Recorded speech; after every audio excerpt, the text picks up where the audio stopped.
Great, good. Okay, everybody, welcome to the July 27, 2017 meeting of the Sherborn Board of Selectmen. Is this mic up? Are we on for the room? You folks can hear me out in the room? Okay, great.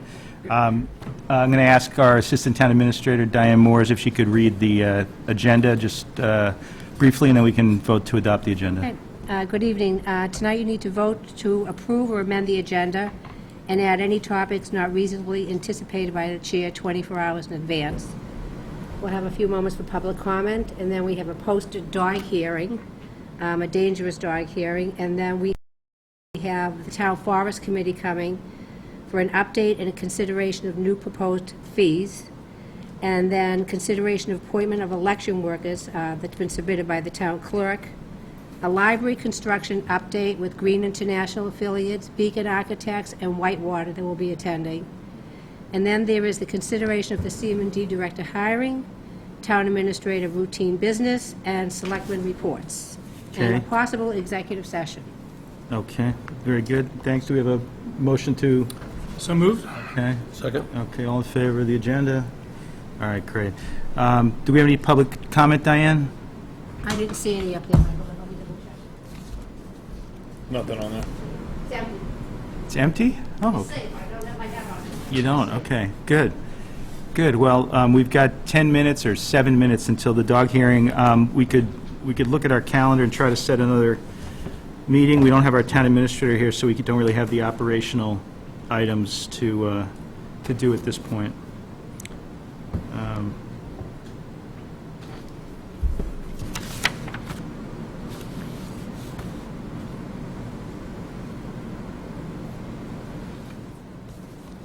Maybe we need to wait for Paul to,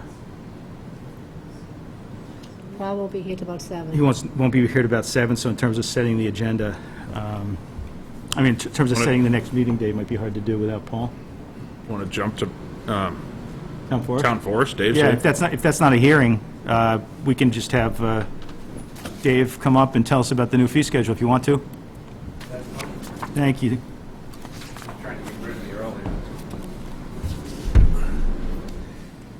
So, I think you all got the letter from Bob Ambos, Yeah. Town Forest Committee. We have a slight increase. We actually harvested a little bit more wood this year, I think, than last year. The guy's been working very hard. Senior price is going to stay the same. Or maybe it's, no, I guess it's up $5.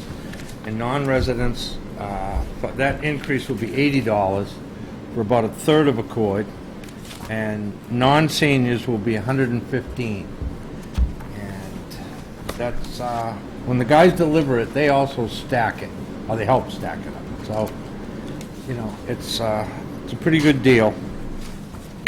And we're picking up a lot of dead wood on the town forest and some of the stuff that Edison, that's an old word, and stuff. We know what you mean. And actually, we don't know who it is anymore, do we? You know, when they take trees down, they give us a lot of wood. Okay.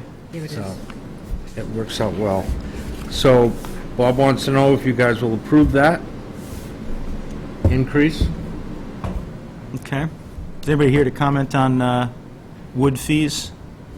I didn't think so. Anybody on the board want to say anything? It's a fantastic deal. What does a cord of wood go for these days? I cut my own. so I Well, don't- if it's green, you're in the vicinity of $250.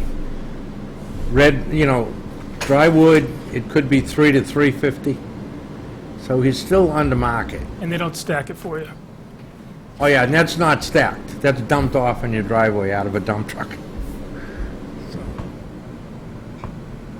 Is this net gain money, does that go into the general fund, or is it used to support the It's forest? going to the town forest. Right now, we have some plans. We have a good amount of plans, but we're waiting for the railroad to get our crossover done. Yeah. And they're in a financial bind, so things are going slow. It is moving, but at a relatively slow pace. Okay. But the cash coming in goes directly into the revolving fund, correct? That was set up? Is that true? Yeah. Yes. Good. That was your question, right? Yeah, that's what, I just wanted to make sure it was being plowed back into the forests. Yeah, it's actually, we take it in and then we're leaving it and we're gonna be using it in the forest Good, okay. for road work and tree work Yeah. that they can't do. We're gonna have some, some big equipment coming in and, so. All right. Anybody ever look at the forest from a fire safety standpoint? Do you have that done regularly, or? That's part of what we're trying to do. Yeah. The road work, we need some road work done. Fire department has been talking to me quite a bit, and they've been asking for years to do some work. In the logging operation, that will be helping the roads.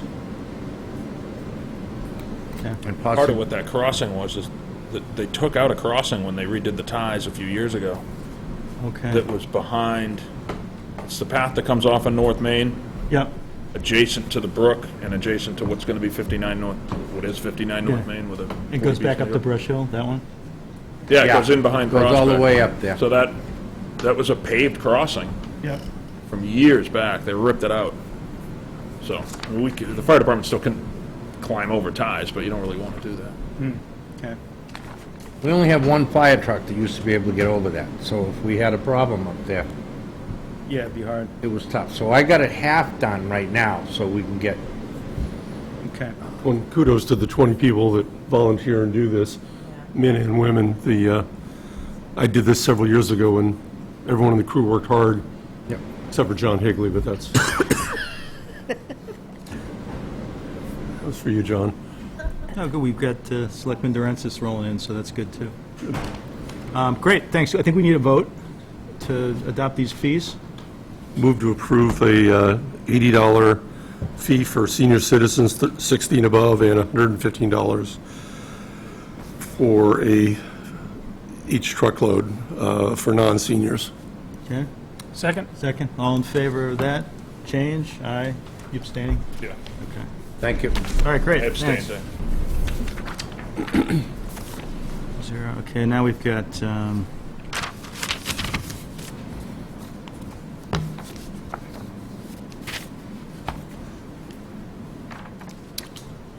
The appointments? How did we only kill 5 minutes with that?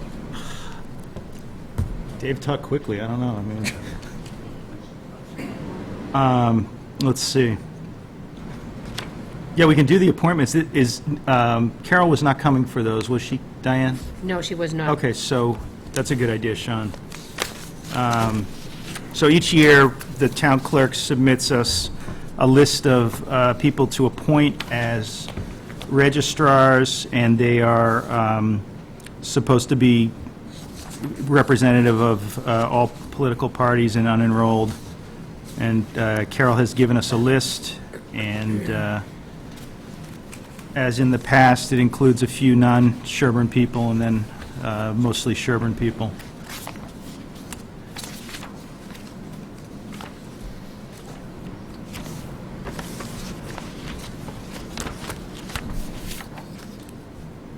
Does anybody have any comments on this list or anything about the appointment they want to talk about?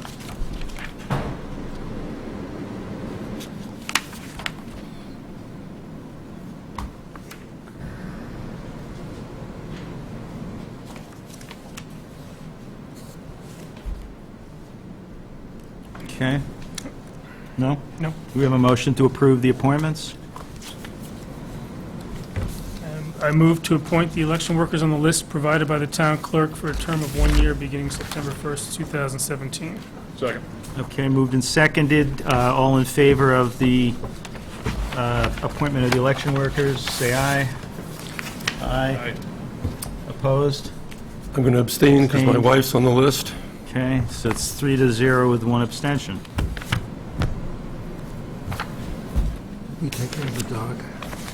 No. I know you were rabid to have it. All right, so now we've gotten to the dog hearing time, the time set for the dog hearing of 10 after 6. Just as background, since our town administrator isn't here, we have been asked by the animal control officer, Sergeant Ted Stone, for a dangerous dog hearing for a dog named Kona who resides at 145 Forest Street. I'll read the public notice, and then we'll hear from, Chief, is somebody here from the police to make this? No. I know Sergeant Ted Stone's not here. Yeah, okay. I thought he produced the report. He did. He did produce a report. We don't really have anybody, we don't have a private complainant, so it's really based on his report. All right, so I'll read this, and then we can go from there. Notice of dangerous dog hearing. The Town of Sherborn Board of Selectmen will conduct a public hearing on Thursday, July 27, 2017, at 6:10 p.m. in Sherborn Town Hall, Room 204A, located at 19 Washington Street, Sherborn, Mass., to consider a complaint submitted pursuant to General Law, Chapter 140, Section 157A, that a dog known as Kona, which is owned or kept at 145 Forest Street in the Town of Sherborn, is a dangerous dog or nuisance dog, as those terms are defined in General Laws, Chapter 140, Section 136A. The Board of Selectmen may make such findings in order concerning the restraint or disposal of said dog as may be deemed necessary. Votes may be taken. And there was a notice that went to Elizabeth Sheehan, who I guess is the dog owner at 145 Forest Street, and is somebody there from 145 Forest Street? Anybody? See, but she never responded to the letter that was... Never responded? Do you know if she got it or not? Yes, she signed for it. She signed for it. Okay, and we haven't heard. Well, that's interesting.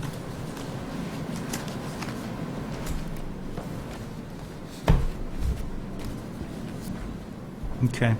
We do have a report. That's all we've got, I guess.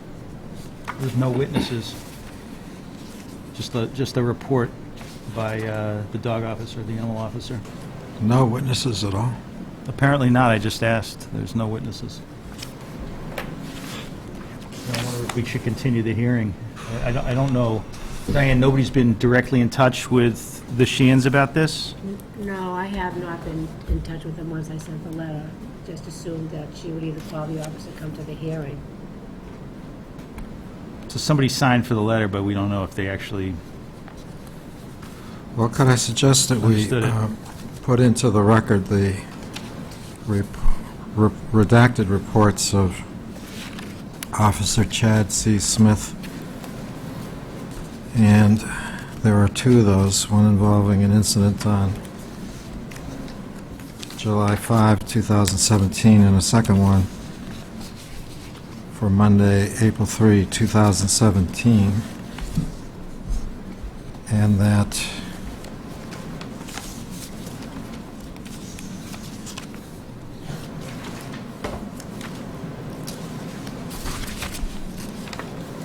photographs of the injuries be included in the record of the proceedings here. Okay. But in view of the absence of any witnesses and the requirement for us to examine people under oath, might I suggest that we enter a provisional order to protect the public about this dog pending a further hearing, and to reschedule a full hearing at a later date. But given the information containing these police reports, I don't think we can let a day go by without taking some action to protect the public. I think that makes sense, Paul, and I would think, since it's summer, maybe we want to have the continued hearing in September, after, Yeah. people are more apt to be back in town. So to kind of use legal terms, this is like a preliminary injunction pending a hearing on the merits of the case, but just to hold everything for the status quo, protect the public All right. till there's a full hearing on this, unless somebody has shown up. No, I was just talking to Kim Morrow, she's the animal control officer for the Board of Health, and she did say that Mrs. Sheehan is out of the country a lot, and maybe that's why she's just not here today. Okay. All right, so I mean, this is a town resident, and I agree with Paul, we need to be careful, and it probably does make sense to do some type of an order, but it's also, I think I'd feel more comfortable hearing from the owner before we did anything permanently. Yes. if the owner wants to So do respond. you want me to contact her? I think so, but I think we should set a date for a continued hearing for our, continue it till, I don't know, what, our first September meeting? Is that acceptable to people? Yeah, that makes sense. Sure. In the meantime, what do you suggest as an order, Paul? Well, my read of this, without having the advice of the animal control officer, is that these dogs are left alone for extended periods of time and are often outside, so that people who are vendors and delivery people and the innocent visitors to the property come upon these dogs and then are beset by the dogs. That seems to be the two incidents. So I would not want to have the dogs outside, unattended, unrestrained. Okay. Either leave them indoors, or if they're going to be outside, then in the active custody of somebody who's in charge of them. Okay. And you've mentioned dogs plural, but this is a hearing only about one dog. Actually, I had a question about that because the police report about Mr. DeVito, the April 3rd, said that he was bit by the black dog named Kona, but that the white dog named Brewster, he reported that it had bitten his pants and ripped the pants up the seam. Didn't break flesh, didn't bite him, but my question, does that merit a hearing as well? So I did ask Sergeant Ted Stone exactly that question, and his answer is in your package, but to summarize, he said he'd spoken with Officer Smith. Officer Smith did not feel that the second dog was necessarily dangerous, but thought it gets excited based on the aggressive behavior of the other dog. He said that the most recent incident, the victim wasn't sure if the other dog actually did scratch or bite him. And while it's problematic, he did not recommend that there should be a dangerous dog hearing on Brewster. So based on that, I suppose we could conduct such a hearing in September if we wanted to, but we had not scheduled one for this session, and just on advice of our animal control officer. And I think it's certainly relevant to make inquiries about that, given the Yep. incident that occurred with Mr. DeVito. So if you would accept the friendly amendment, Paul, to have that order directed at just the dog Kona, that it be restrained, what was it, be restrained indoors, is that what you said? Kept indoors, not restrained in the sense of being leashed or caged, but But kept indoors, yeah. kept indoors. And if outside, then in the control, leashed and under the control of its owner or someone designated by the owner as a responsible person.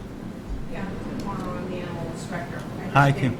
Listen, I didn't come prepared with anything in front of me, but, I mean, I can speak to it a little bit because of what's been going on. If you want to come up to the microphone, and I'll swear you in, and you can put in evidence, but then we are going to continue the hearing to September. So just, if you raise your hand, you swear to tell the whole truth and nothing but the truth? Yes, I Okay, did. very good.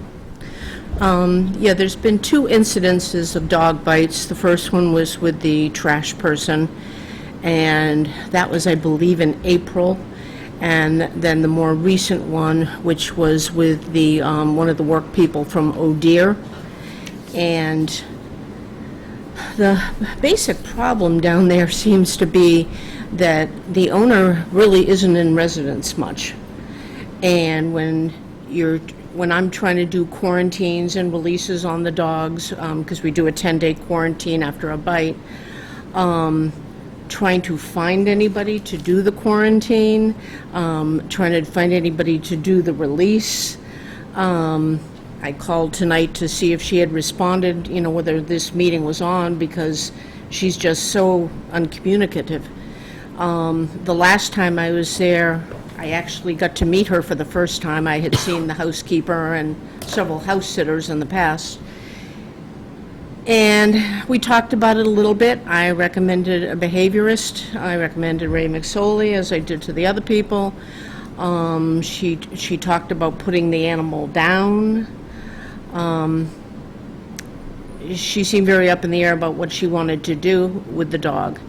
I know the last time when Luke Tedstone went down, or actually it was another police officer, went down after the second bite, that Kona actually was jumping on the cruiser and made him not want to get out of the car.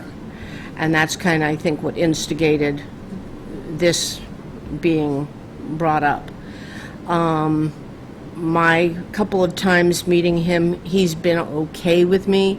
She tells me he's worse with men and also with people that are working on the property, that she leaves instructions that the house sitter or whomever, if someone is coming, that the dog should be kept in, but it obviously didn't happen. There's a lot of excuses every time I'm dealing with this. And the last time I went to release the dog, it took me 5 days to find her, and it turned out she was in California. I'm just concerned if you're, going to wait till September. I would love to see, that those dogs have to be in the house or out on a leash, at least until that hearing comes up. Because I'm just afraid of some unsuspecting person, UPS man, whatever, walking on the property, and there's going to be more trouble. It seems to be escalating with both these times. Okay. That's the motion that's on the table here for the board to postpone the hearing until September so that we can actually have the owner here and have a real talk with the owner. Many times, the dogs act out because the owner isn't taking the kind of responsibility for the animal that the owner should. And before we go and do something drastic to the poor dog, we'd like to have an opportunity to work with the owner. The owner's not here. So the first part of the motion was to postpone this to our first meeting in September. But the second part of the motion was that during that period of time, while we're granting this extension, that there be, the dog has to be in the house unless it's in the control of either the owner or the owner's representative. I wonder, the idea that Chuck had, that maybe during that period of time we should also be checking on the other dog to see how the other dog is doing. So at the time of the September hearing, while the other dog is not the subject of the hearing, we get some further information about that dog. The other dog, they seem to go hand in hand. No one's really been sure when they've been bitten.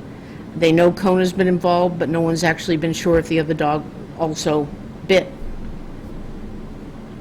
Mike? It's probably worth noting that, at least the email for July 5th, Officer Smith mentioned that both dogs made him uncomfortable and he wouldn't get out of the cruiser. Both dogs.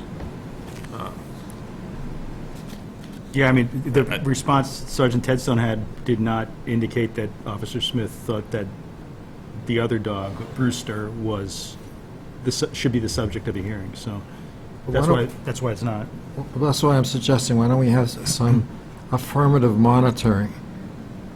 Maybe By- the police could go by, see what's going on every once in a while. If we order the dogs to be inside, if we order the dog to be inside the house, and we find dogs running loose, I don't want to wait all the way until September to find out that things aren't being done. And when the animal control officer comes back, I wonder if we could ask him to go and examine both dogs in some way, and take a second look at the second dog, just to be sure that we're covering everything that needs to be covered. All right, so that was a lot of recommendations. I mean, Okay, sorry. Do we need to designate Kona as a dangerous dog to Yes. do this? Yeah, we'd have to have a hearing. provisionally. No, oh, but for this- for this Yeah. Yeah, action you have in mind? provisionally. Right, good point. We should pending a vote hearing. that we've designated him dangerous pending a hearing. On the basis of these reports. That's an excellent addition. So this motion is getting longer and longer. That's okay. And I wanted to add the word in the control and presence of the owner or another responsible party, so that it's not just somebody who ties him to a tree Yeah. and leaves.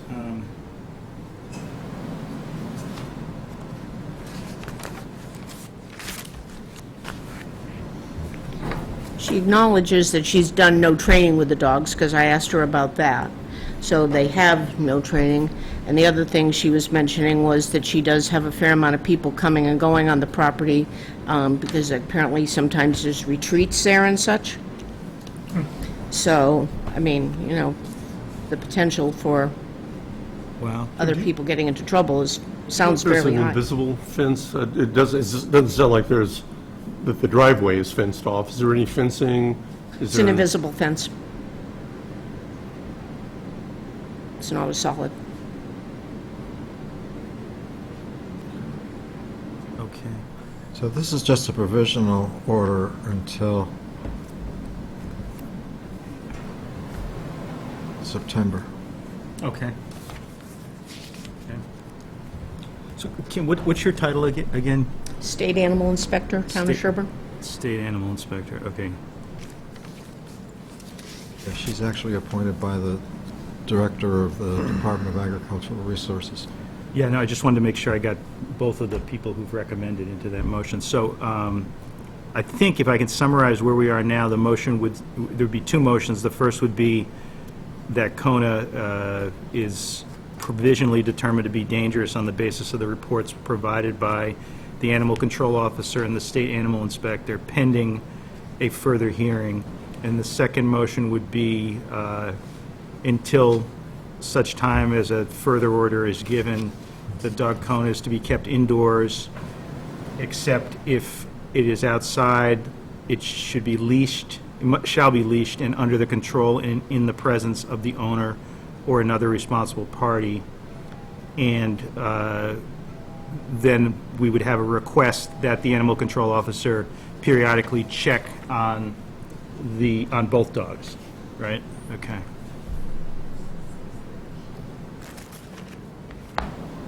Okay, do we have a second to that motion? Second. Okay, so moved and seconded, first on the dangerousness of the dog. Should we have a vote on that? All in favor? Okay. And secondly, on the proposed order pending a further hearing. We have a vote on that? Okay. Great, thank you. All right, thank you. Thanks, Kim. All right, I'm gonna win this bet, Diane. All right, so, gotten through a lot of things. We do not have the library construction coming in until 7:30, so we've got about an hour. You know, I think we could take the CMD director issue off the table, if that's okay with people now. Are you, want to proceed with that? Okay, that's not a scheduled hearing or anything?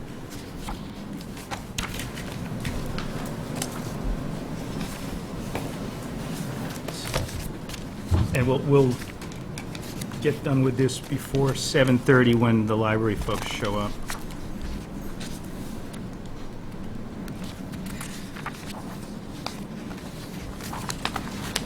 Did you do the Town Forest Committee? We did, yeah.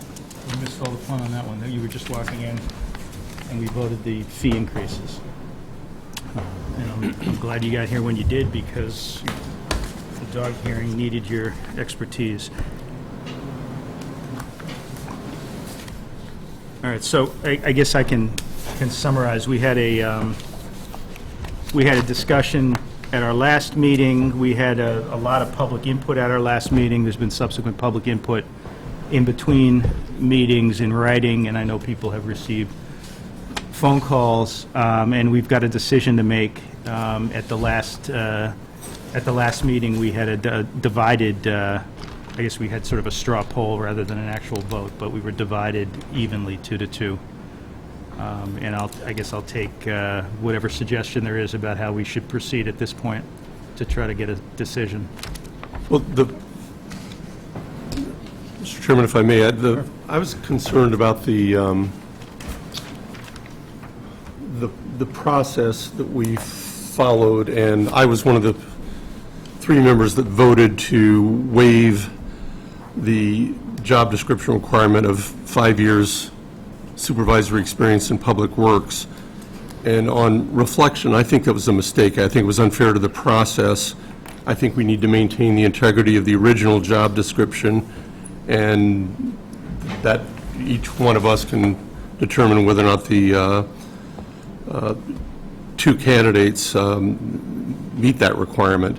But in hindsight, I think it was a mistake, and I don't know if it requires a motion from somebody who supported it. I don't believe I made the motion, but I was one of the 3 that voted for it. But I would move to reverse that vote to waive the requirement contained in the CM&D job description, which related to 5 years supervisory experience in public works. That's what we advertised for, that's what we got applications for, and I think my vote was a mistake, and I'm prepared to reverse that, and that's the basis for the motion. All right, do we have a second on that? I guess I'll second that. Do we have discussion? Well, on discussion, some years ago, I served on a CM&D hiring committee. I believe it was for Ed Wagner. But at that time, there was extensive discussion about what do we look for a CM&D director. And at that point, I believe the consensus of the community was that good people could be found both in government service and outside of government service. And there were many people who advocated for the position that people who were experienced in the private sector often had strong management skills, strong practical experience, that people who know how to run a business and know how to hire and fire in the private sector are just as good as government employees who have a history of working for the government. That is to say that those people at that time thought that government employees were in any way not as good as private sector. But the sense was that there was talent to be had everywhere, and therefore we shouldn't limit it, and we didn't limit it at that point. So here we are some years later. I don't remember how long Ed Wagner was employed by the town, but here we are 5 years later, maybe, or 8 years later. And now why would it be in 2017 that the private sector is no longer as good as the public sector? I think the vote was a wise vote. I think it was not the way to go, to limit our pool of candidates only to those who've been supervisors in public works projects, public works facilities. public works departments. While that's a useful experience, I don't think it's that essential an experience. And I'm also not sure that both candidates meet that. In the interview I had with both candidates, I don't believe either one of them was holding or had held a DPW supervisory role. So it seemed like a technical requirement that didn't make a lot of sense to me. Probably wasn't met by the candidates we were actually looking at. And at the end of the day, it was a distraction. So I'm not in favor of reversing the vote. The only thing I'd point out is that we had included that in the position description that we spent a fair amount of time on when we were, I think we, at least 2 meetings, maybe 3 meetings, we reviewed it, and the language that we'd agreed upon was that the successful candidate will possess a minimum of 5 years of professional experience in public works management. So I think it's slightly different than you described, but I just, whether that, I don't disagree with a number of the things that you said, Paul, but I do think that having put that in the position description as a one of the education training experiences required for the job, that we should, unless we're going to change the job description in mid-process, which I think is a mistake, I think we need to maintain it.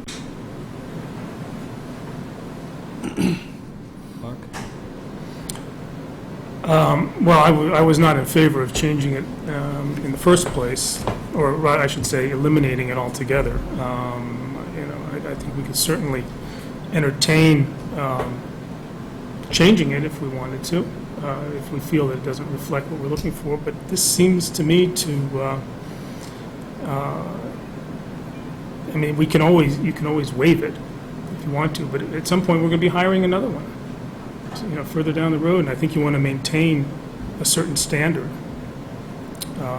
So I would once again vote to leave it in. Okay. Any further discussion? I think Chuck's got a motion on the table. That's been seconded. We should probably vote on whether we're going to reinstate. Talking to the microphone, whether we're going to reinstate the requirement. I'm, concern that's come to light for me since last week is whether we expose the town unnecessarily to challenges or complaints based on the fact that there was a provision, a requirement in the job description that was advertised that is then taken out of the job description during the interview process or during the decision process. So that concerns me. I agree with Chuck that each of us is free to interpret what the phrase, was it 5 years of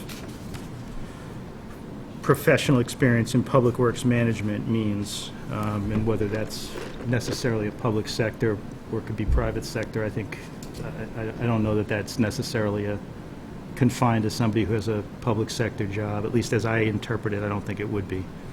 But based on that, I would, and I did second Chuck's motion, but I would vote to, like Chuck, reverse what I voted the last time.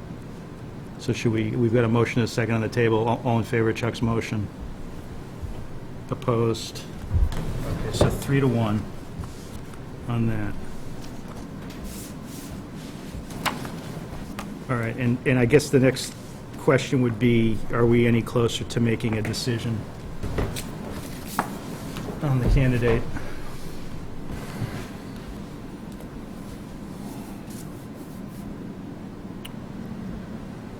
Well, if I recall, we had asked the town administrator to check into some details. Details being the compensation packages that were being requested by the candidates and the availability dates. And I was hoping to actually see some memos with specifics about that, and that wasn't included in the packet. So I don't know what the numbers are and what the details are. Did we get memos from the No, Endless? no, I was asked to talk to both of them, which I did. Do you have a report? I think that's what Paul's Well, I asking for. have the report in your packet. I don't want to say any more than what I wrote there. Well, that's not enough to tell me. I don't think, it's not my decision either. But that's all I can say. That's all I can say. I can't talk about individual situations openly like that. So that's what I can say. If it's not enough,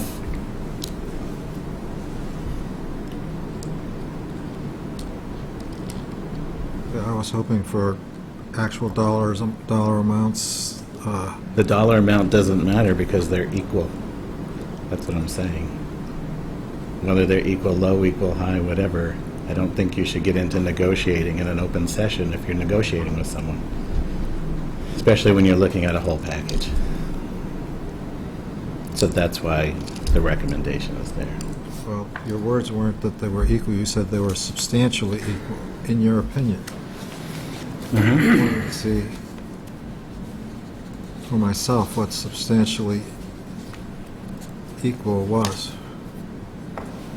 I said at the time of this writing, the salary and benefits packages are relatively equal with no financial advantage of one over the other. Nothing's changed since 2 days ago.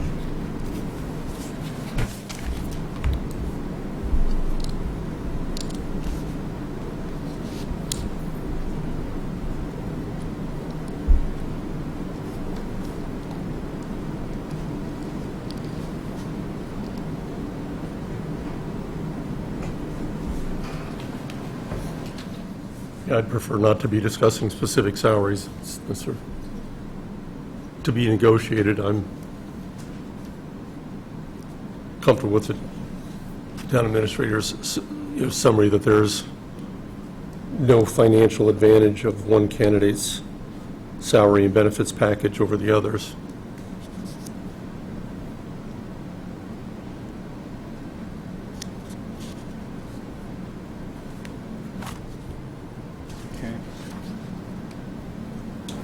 Yeah, I agree with Chuck. I think that's information that's squarely should be an executive session discussion with the candidate. And, if David says that they're substantially the same, I'm ready to take him at his word.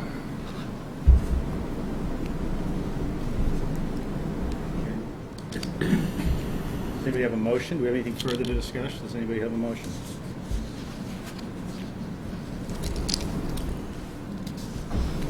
Well, I continue to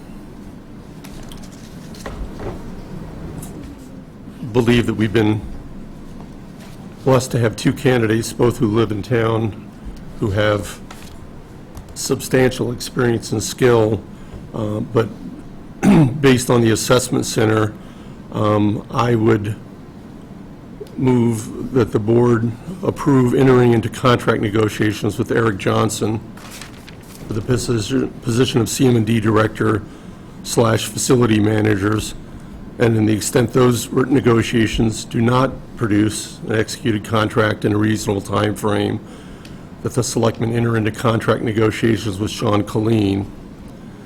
In the event a contract is not executed within 30 days, the town administrator may hire an interim director for a period not to exceed 6 months. Second. Okay, so that's been moved and seconded. We can have discussion. We have any discussion? Well, under discussion, first I want to thank the many people who have reached out to the board and talked to us. I've received phone calls for which I am very grateful. Thank you. And I received emails which I checked and saw went to the whole board, so there wasn't anything unique to me. Otherwise, I would have forwarded it to the town administrator for the record. But I wanted to thank everybody. A lot of work went into it, a lot of thought went into it, a lot of people paid a lot of attention to this, had a lot of good things to say, so thank you. The second thing that I would say is that where you have candidates that have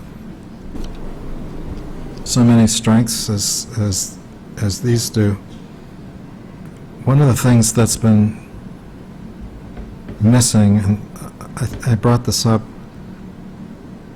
way back when we first had these candidates to look at, was some kind of background check. And I had occasion to do one little background check, which I forwarded to the town administrator. But there has been no systematic background check. And many times, you make an offer to somebody and make it subject to satisfactory background check. There's been that's not included in the motion at all. I don't think it's good practice just to hire somebody without any background checks at all. And so what I would like to see happen is no action on this motion for the time being, and to have background checks done on both candidates.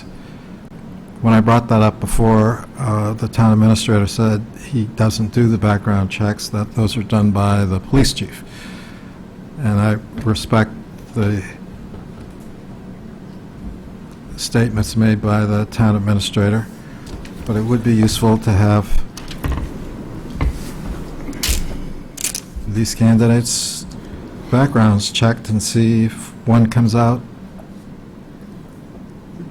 better than the other, or whatever might be there. Well, naturally, anytime that you're recruiting for a candidate, you talk to the candidate and you also talk to people around them, but nothing that I would put in writing that would be official, that somebody said something about one or the other. Like yours that you sent in, it didn't disclose who said that, so I don't know where it came from. So I talked to people about both candidates. I don't have a problem as far as the background of either one, but when you're looking at the criminal background or something like that, it's got to be done by the police department. If you want more than a simple Corey check on them or driver's license check, it's got to be done by the police department. You don't want the town administrator just nosing around, unless you're checking references, which at the 1 or 2 meetings ago, you did ask me to get references from each of the candidates. So I have a list of 4 references for each one, 4 professional references. And I would recommend that anything that's voted should be contingent on acceptable reference checks or background checks, but I wouldn't hold off any longer than what we've already held off on this. Well, again, where you have good candidates with good talents, the thing that might make it decisive could be not just what the references they mention are. There are a few people who could not come up with 4 references. I mean a background check of checking around with people who've worked with people who have a sense of how they are to work with. I think we've all done that. I think town employees have done that. I think selectmen have done that. I think everybody's done that. But it's not putting in a document and disclosing what, attributing it to what somebody said, because that wasn't the idea, for them to offer a written reference for a public meeting of a certain candidate. people. I've seen nothing. I just said nobody put that in writing, but we all naturally have asked around. You asked around, I've asked around, police chief asked around. We all naturally talk to whomever we can get a hold of to find out about people or what they're like. And, but that's for our own use. Yeah. I haven't uncovered anything that hasn't already been discussed in one of the meetings. Well, I often get involved in hiring processes in other communities for whom I work. And I've seen reports on people where someone's gone out and, knocked on a door of the next door neighbor and done all this kind of stuff, and you get a report back saying all kinds of things, some of which I wouldn't consider relevant, some of which I might find very helpful. But I've seen nothing at all, other than what I've done on my own. We've already talked about this, and you said to get the 4 references, which I've gotten 4 references. That's why I said if you want to make the vote the motion contingent on acceptable reference checks. Have you talked to and- those 4? No, I knew them. I know these people. So I will document them, official calls when I call them.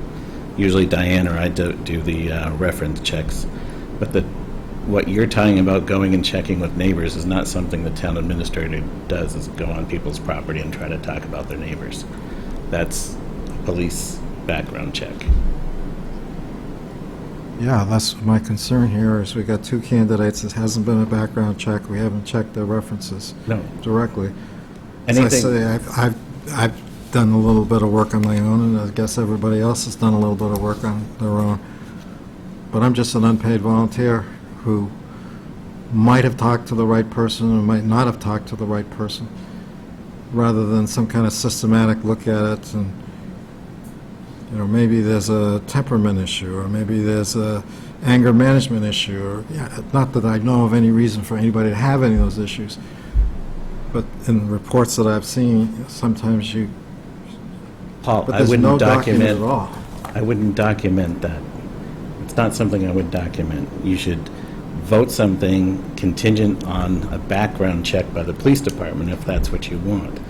That can be a confidential file, but not distributing something out in public meetings about what somebody else has said about somebody's temperament. That can really, that can damage somebody. Well, I'm It's a saying- liability for the town. I'm saying, I think it would help in making the decision process better for the community as a whole, is to have more information about the candidates themselves from sources other than the candidate. Mr. Chairman, can I jump in here? Yep. In my 30-plus years in the corporate world, they did a lot of hiring, and I don't think I've ever seen more background information than we've got in this case. We've gotten probably a dozen letters, which I presume were unsolicited from both points of view, and from people who have worked with these people on various town committees and in other ways. To say nothing of all the verbal feedback that we've gotten from people, neighbors. I think we're swimming in background information here, and I'm very comfortable that we understand these people very well at this point.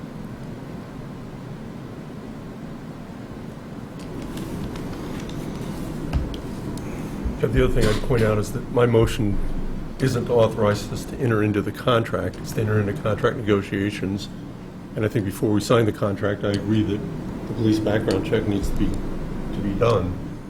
But my motion is to enter into contract negotiations to determine whether or not we can get a contract terms that are acceptable to one or both, to either of the candidates.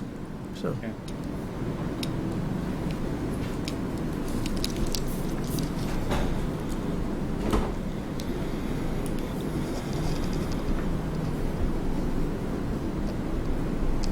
Anything more? I'm ready to call for a vote. I've done a lot of thinking about this the past couple of weeks. I've been contacted by a ton of people. I think we're at an impasse as a board. I think we need a CM&D director. So I think we're going to come out of this vote with a CM&D director. Again, not with any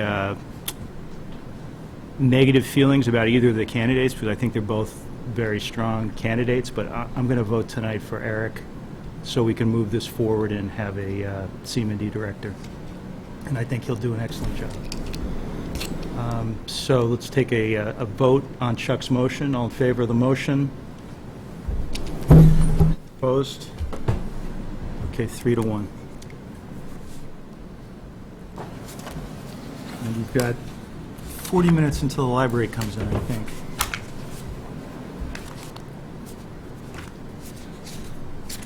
David, do you have any reports?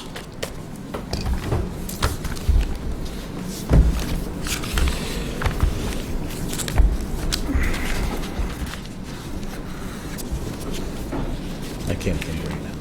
You can't, what, you don't have any? No. There's no TA report? No. Come on, you should be able to come up with something. No, I was trying. I said I can't think right Diane now. stands to lose big if this meeting is over before 8:30, Dave. She's got some money on the line there. How about a song? Would you entertain a selectman's report? Yeah, absolutely. Yesterday, Massachusetts DEP had a meeting in Framingham on the General Chemical site. It was very well attended. There were about 20 people there, primarily from DEP, the town of Sherborn, and the town of Framingham. Nobody from Natick was there, but Daryl Beardsley was there from Sherborn, Ethan, David, myself, and Roger Demler. Just by way of a quick summary, there was a performance bond of $1.85 million that was posted. General Chemical has refused to do any additional work and has threatened to file for bankruptcy. DEP has pulled down the bond. That's the good news. The bad news is that the thermal remediation, which we have proposed and which DEP has proposed is the best solution, is expensive. A in-site chemical oxidation treatment, which is not as effective, would cost about $3.4 million. The estimate is that thermal remediation would cost 2 to 3 times that. DEP is in the process of trying to get the site on the EPA's Superfund list. EPA has not been very well funded, and even when you're on the list, it takes quite a while. The earliest possible date we could be on the list is in 2019. The good news is thermal remediation is quicker, so it would probably proceed more quickly. The federal EPA has cautioned DEP not to begin remediation because it may disqualify or jeopardize your ability to be on the Superfund list. So DEP has asked for clarification and some granularity there, what can and can't be done. The plan for monitoring wells is not to monitor the wells that are directly in the plume. They know what's there.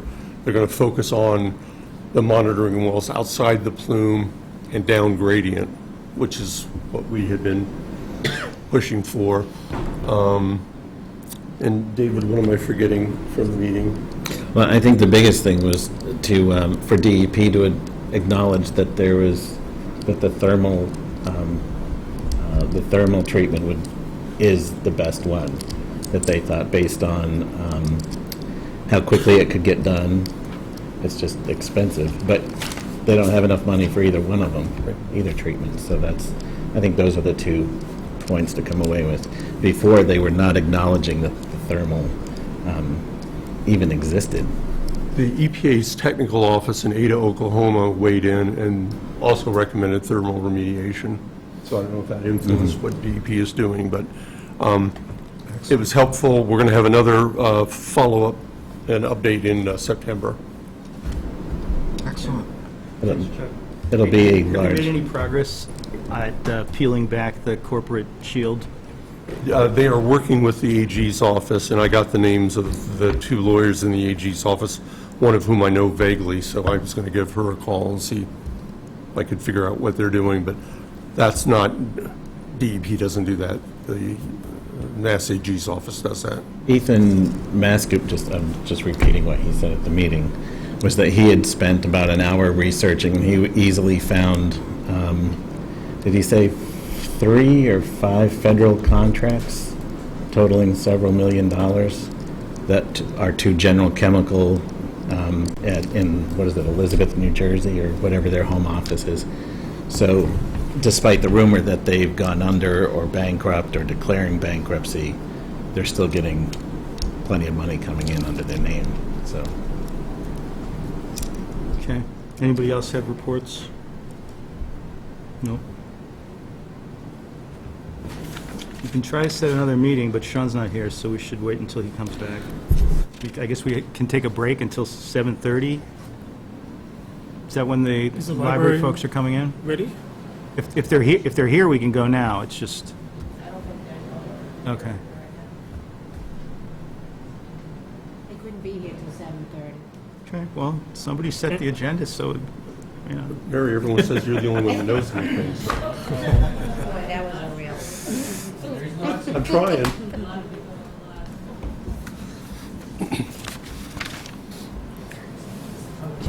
Can I add something, if we're just sitting here Certainly. talking? We did move we went to the Mass Historical Commission regarding the memory statue, and it was a mandatory required training for the local people, LPC or whatever they're referring me to. So Peggy and I and Diane went, and our intern, and then we met with Mass Historical Commission at the statue this past Monday, so that was the next required step. It was pouring rain, and then we came back here to discuss the next steps, which would be for the consultant to sign an agreement with me, Which we did. and, which we did already? With BCA? Yeah. Yes, it's signed. Okay, which I already did. And then she will put together a scope of work for the actual work to be done, and then we will put that out to bid. And then when we get the bid results back, they could begin work. So we're trying to get that done over the next 45 days, 30 days. It has to be posted in the Central Register for 30 days once you advertise it. So that is going along well. The only hang-up that I can see is trying to get something filed with the preservation restriction. 'Cause they won't release funds until we prove that there's a filed preservation restriction. So we're working on town council with securing that. Yeah, I mean, that's a time-consuming requirement, so it would be good to get that moving really quickly. Oh, they've been working on it, yeah. But I mean, even the signature and the review process is time-consuming. Oh, okay. It would be great to get all this done by Memorial Day. When is that? It's the end of May. End of May? Yeah. Memorial Day, I think we can do that. Good. Yeah. How you meant long Labor is the Day. work, how long does the work itself take? I don't think, I mean, I think it's just a couple of weeks. But can it be Unless- carried out in the wintertime, or, No, yeah? no, I think they'll be All out these of things stretch time out in longer, I another, think. That's another reason to keep the preservation restriction process moving. yeah. They actually, we told them that we were trying to make sure that we split out from the cemetery, and they were okay with, I guess, they have joint preservation restrictions. So it'd be with the Board of Selectmen on the statue part and whatever other area extending from the statue. If it goes into the cemetery, it would be in agreement with the cemetery commission. But I don't think we have to go there. Okay.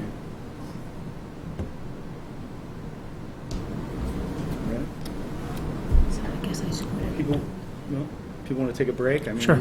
if the library's not ready to go, we should wait until they're ready to go. All right, so Brad, we're going to take a little break. Thank you.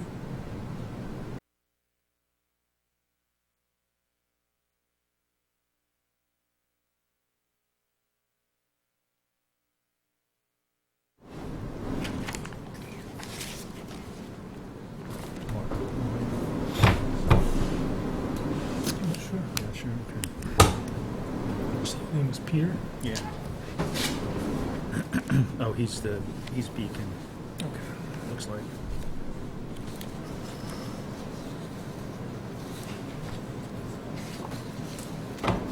Yep, okay.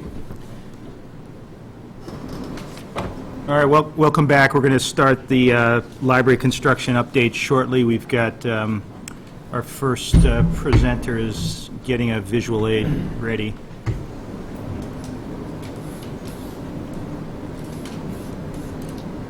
David, you want to give a little background on this section of the agenda? Yeah, this is. Maybe you want Mike to point towards you. Yeah, there you go. Sorry. This is the library construction update. We had an issue with our well, that there's a 100-foot setback around that well. And we were looking for, well, DEP got involved, long story short. That they came down this past Monday and did a stop work or a cease and desist of any construction within that zone. There's some significant pieces of the project located in that zone, which was the generator and some trenching. And then there was an issue with a drain pipe that came from Town Hall. So we've been working with DEP, and I met with them again after yesterday's meeting in Framingham, and they're looking to put together a meeting in the next couple of weeks, but we wanted to have the engineer in and Whitewater in to discuss, because of that pipe that went from Town Hall as a drain, we got some readings at the police department for coliform. It's not a contamination level, it's just some traces, which shows that something's wrong. It could be as simple as the ground shaking, the pipes loose, and it'll clear up. But we have Whitewater here to explain more of what they've uncovered with their results. And then we have the engineers here to show, I think this is a revised plan from the original, or no? I'm not sure what you mean. There was If you the- could just there was a state your recent- name and where you're from, that'll help. Thanks. There was a recent revision, that's what. My name is Peter Byerly, and I'm with Beacon Architectural Associates. We're an architecture firm based in Boston doing the Sherborn Library project. And we have Danielle Spicer, who is our site and civil engineer from Green International Affiliates. And what I brought tonight is a site plan to sort of bring the selectmen and folks up to speed with what our understanding of the issues are. So, and David, I'll probably, hopefully get to your question as I go through this. So what we're looking at as far as the site plan goes is a site. It's a drawing of the town campus. There's the town hall, the police station, and the library showing the addition. The town well is right here, right over. It's just outside our door. This red circle represents a 100-foot setback. And what we can do is Danielle has actually printed out copies for the committee. These can be entered into the record. And David, this represents the latest site plan revision, I believe. This is the one that is Thank you. is presently been proposed and will be constructed.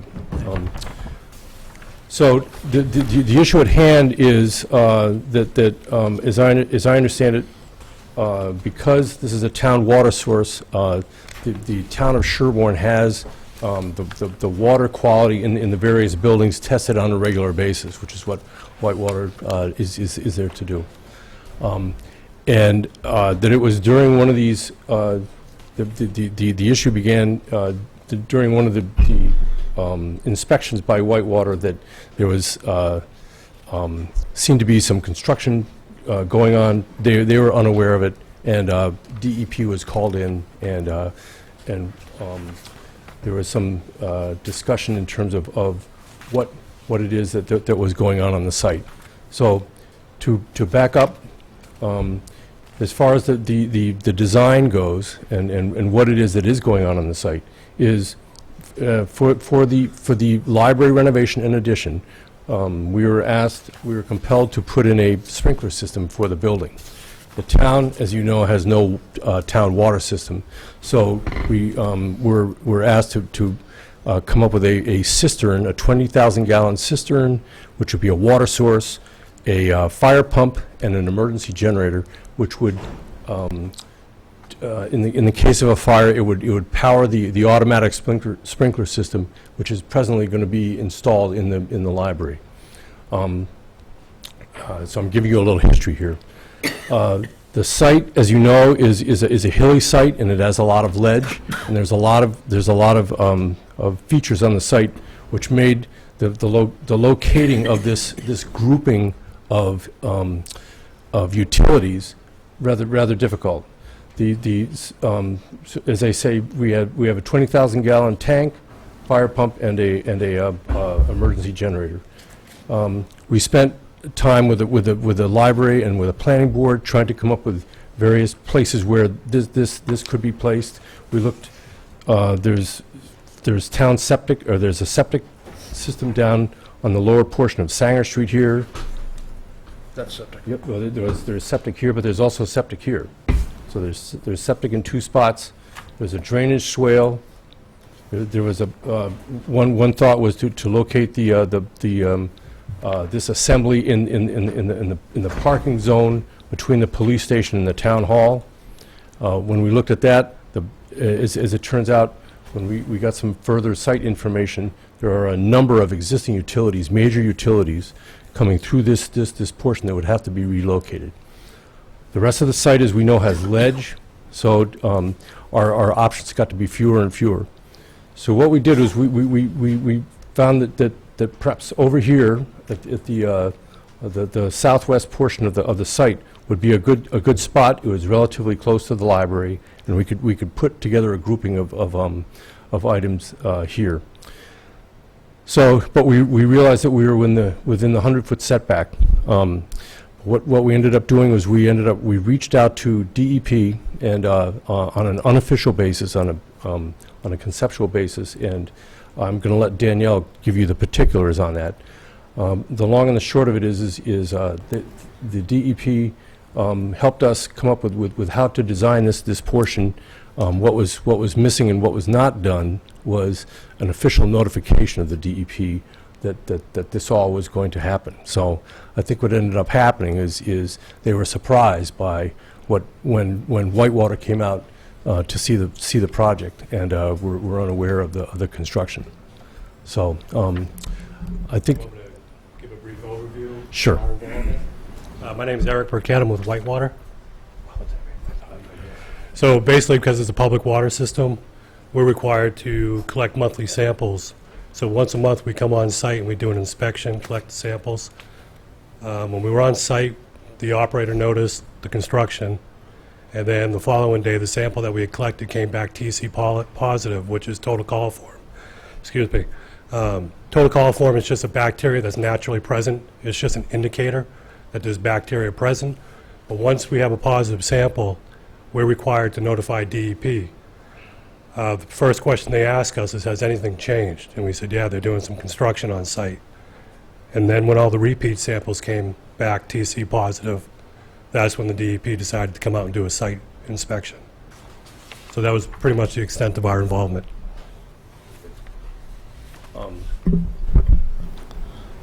So since that time, there's been between our offices and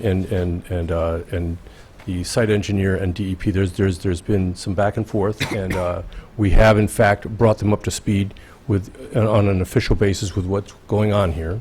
And my understanding is that there from the DEP's standpoint, and the reason for the cease and desist order which was issued were two things.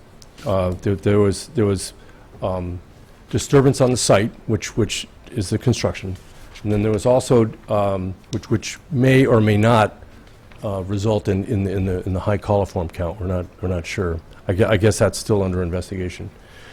And then while they were out there, there's also discussion of an unknown underground structure, which is a drainage structure, which was not known to the design team or to DEP, which had been installed somewhere in this area here, and we are not positive of what that drainage structure and what the associated piping actually is connected to. We're working along with some folks in town here who know a little bit about that. Danielle, I don't know whether you can shed any light on that.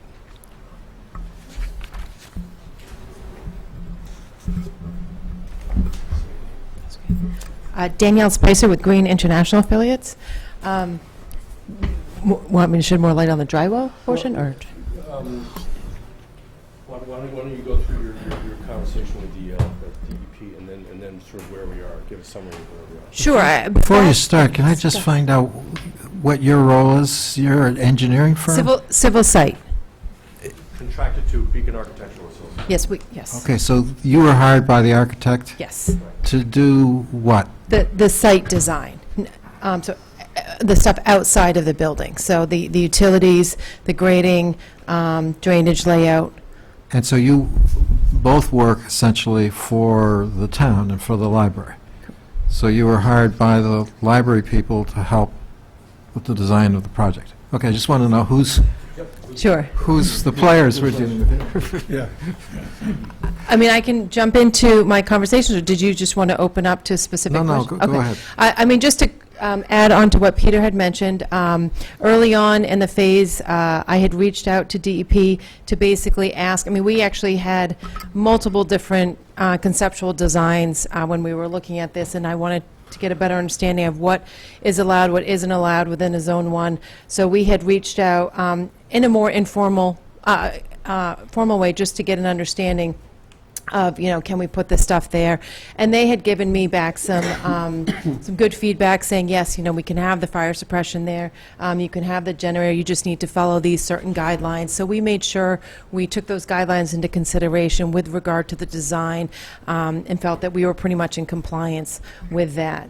As we move forward, and then once the cease and desist was issued, as Peter had mentioned, there were a couple issues. One was they weren't formally necessarily notified of all of the work here.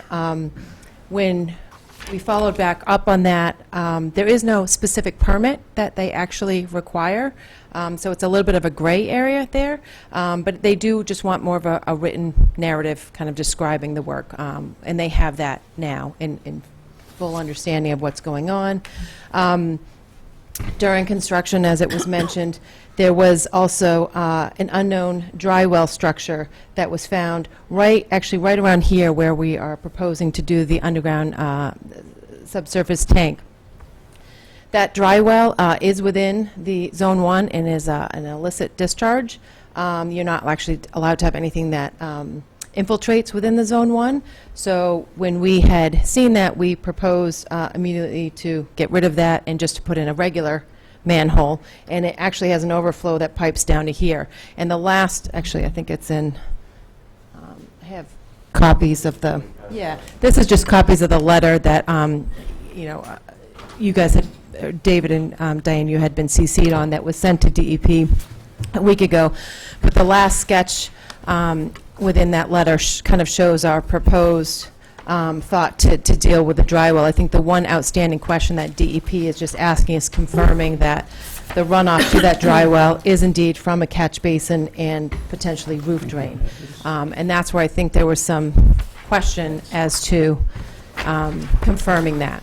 So we're trying to work right now just to confirm that. If that is the case, what we've shown is a sketch to DEP of how we would mitigate that. We'd get rid of that dry well and then just allow it to kind of go through it and go connect as it was under existing conditions.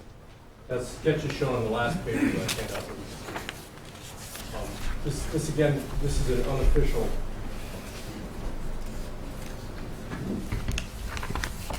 this sketch or this proposed fix is yet unofficial and has not been reviewed by DEP. So this is basically still in process.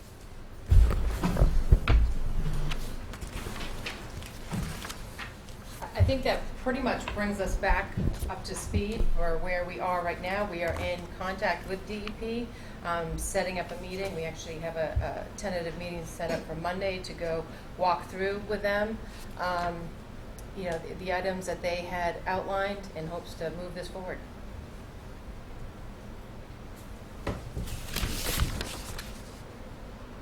And the cease and desist order continues in effect. Yes.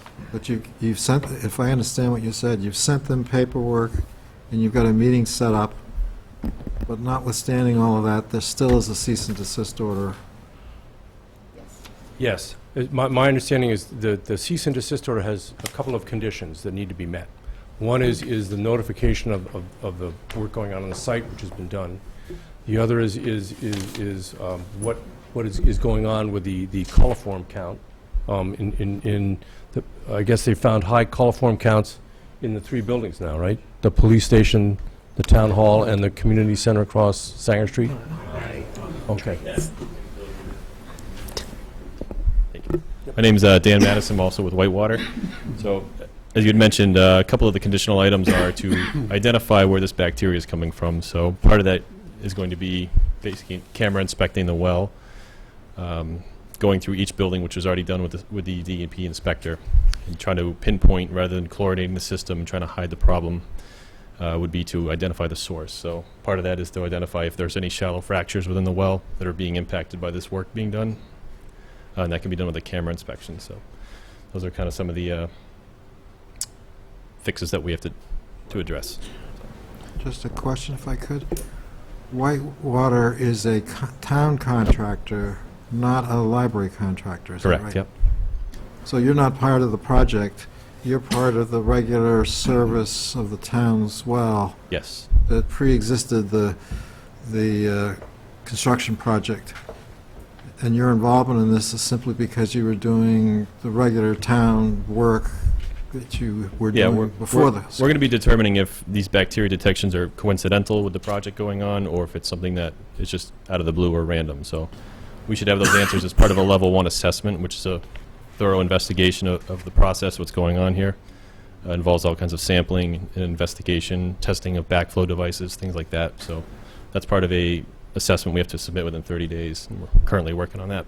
Dan was doing the regular testing when the reading came up that required him to be reporting it to DEP, and that's where it started. I just wanted to be clear, he's not part of the library project. No. Whitewater maintains our system, and Woodhaven as public water supplies. I just want to add that there are, my understanding is that there are 3 conditions that the DEP cease and desist order would look at. One, as I mentioned, the notification, which has been done. 2 is the presence of the coliform in the various water systems. And then 3 is what the dry well and piping configuration is and how that can be solved. So I think that until those 3 are resolved, that when those 3 are resolved, then the cease and desist will be lifted.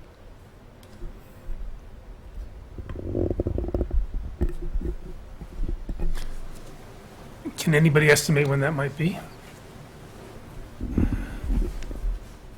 Well, I think that the first piece, which is the notification, that's been done, unless there are other issues that they bring up, which we don't anticipate, then that should take care of that. I can't answer about the coliform testing and when that investigation will come to a conclusion. The third bit is the dry well, as Danielle mentioned. We are not sure what necessarily of what the source, what feeds this dry well, but we have a fix in place which will we feel will satisfy the DEP requirements. regardless of what's feeding it. There's some talk about the fact that there's an area drain in one of the stairwells that goes down to the lower level of Town Hall. At one point, I heard that there was some roof drainage that was being piped into there. Again, that's still a mystery to us. But the long and the short of it is rather than having, I guess in layman's terms, rather than having it go into a dry well, which then seeps back into the recharge area for your town well, we're going to put it into an actual structure that will then be diverted off-site. Is that correct? It will continue to go where it was going under existing conditions. It just won't infiltrate at all. So there's a pipe that leaves that dry well under existing conditions. There will be a pipe under, once we fix it, it's going to go exactly where it was going before. It just won't infiltrate as it does now. But we still just need to confirm what the two pipes are, where those two pipes are coming from. Where would you send that water, then? It continues to go down to the south in the pipe, and I'm not sure exactly. Basically, there's a pipe that kind of comes down here and it goes this way, and we haven't scoped it. It's not on any plans. It would continue to go where. So you're just going to connect the pipe instead of having the dry well? Is that the idea?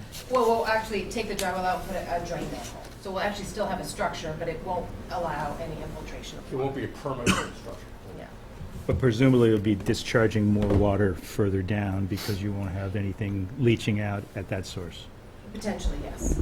So if you don't know where it comes from, how do you know that that solution's not going to flood out something downstream, like the septic? I mean, my understanding of these two lines is it takes very minimal, and I will say when we actually looked at this structure, it's an extremely shallow dry well. It's maybe 1 or 2 feet deep, and it was dry. It was bone dry, and we've had a ton of rain. So I think that there's very little runoff coming out of this. I thought I saw it flooded the other day in a picture that I I got. took that picture. You took the picture? Yeah. It was flooded? The whole area was flooded, Which which leads to a couple of questions, if I might jump in. One, last June we discussed this. I'm sure several people here remember. In July, we spent $15,000 having someone come in and do a radar survey of all the site utilities. We discussed those drains. We discussed the lower level drain to the stairs. And we discussed the drainage off of the back of Town Hall. So we all knew it was there, because we talked about it in meetings. It was also highlighted on the radar targets. So one, you got to question why we did a radar survey and didn't do drainage. That obviously goes to the low-lying area. That would have marked out exactly where that dry well is. You couldn't walk in there because the pucker brush was so bad before they cleared it, but it was known to be there. Since this happened, and this is half for you and half for Dan,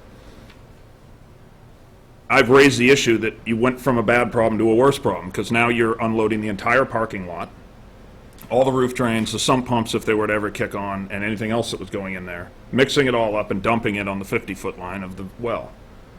I took a picture of it the other day because I came here during the rain because I knew it was going to flood. It's going down the outfall pipe, but it's laying next to the well. So I would guess if he checked the sample pipe next to the well, he'd find that it's filling up. One, I don't understand why we haven't fixed the pipe. We know there's crushed pipes out there. I have pictures of them. There's rocks laying on the pipes. Don't we need to fix those temporarily, quickly, so it doesn't pond up next to the well? And how hard is it to get somebody back here to shoot those pipes and make sure, A, we know where the sump pumps are pumping to, all the gutters, and the lower drain? Can I add, I'm not sure I'm understanding you. When you say sump pumps, what are you referring to? There's a line out the side of Town Hall that's taking water from the sump pumps that are in the boiler room. That's discharging to this. That are most likely, well, they're discharging to something. That's what the survey was supposed to identify. Well, the survey was not taking, I mean, we took all of the record plans we could from you guys, and then we basically did a level B survey, which is basically taking as much information as we had from you from the town hall to locate those utilities. Now, if they are plastic pipe or they're buried pipes and they're not shown on plans, we're not going to be able to locate them without doing vacuum extractions and doing a bunch of test holes over there, and that was not necessarily in the scope. What we did locate, and that was a buried structure that has plastic pipe going to it, so you can't put a trace on it, you can't find it unless you have some indication that it was there. And the plans that we were all given never showed that structure at all. So that was a bit of a surprise to us that that was there. Where we had it shown was actually the catch basin and dry wells were actually going down to the drain line that then goes by the police station and then out. So that's why we were a bit surprised with the structure there, because I didn't, at least all the plans we have never showed the dry well there. Most of the But- plans didn't show many things. We discussed this in meetings. Well, and that's where, And there was things like, you don't need a plan to watch a gutter downspout that goes into a pipe and wonder where that pipe might go.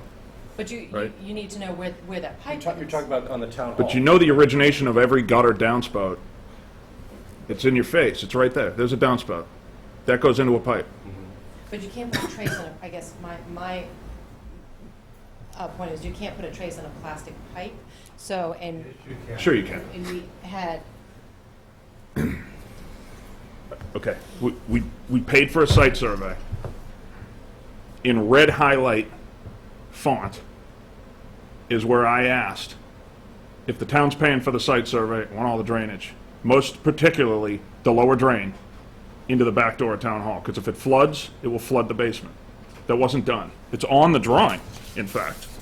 All your drawings show that drain, and they but it don't show shows the it outfall going- I pipe. guess it shows it going this way. They don't show where it goes. I thought it had it going No. this way. but- It might now. No. But No, we haven't touched the the, planning board signed off on a plan that shows a drain at the lower level of the stairs. It doesn't show the outfall pipe. I don't know where it goes, but my intent was that you guys would probably need to know where that went. And had you know where it went, one would guess it probably goes right to that structure. well, we weren't touching the town hall. Yeah, you know. I it mean, was, it's- that's right. We were looking at the utilities within this area here, or underneath the parking lot. Right. That's exactly where I said the drainage was, because I was smart enough to ask Mr. McAvoy where most of the drainage was, and then I relayed that to you in multiple meetings. So, I gotta say, it was no surprise when I found out there was an excavator sitting there and he whacked the head off of a structure that was, it's pretty well documented. Can I comment on Please. the whole project? You want me to come up or just? Yeah, sure. Come on up.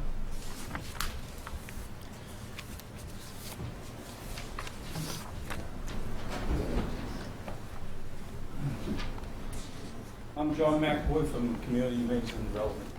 And first of all, I just want to say, I was never consulted on the drainage on this, where the pipe's going.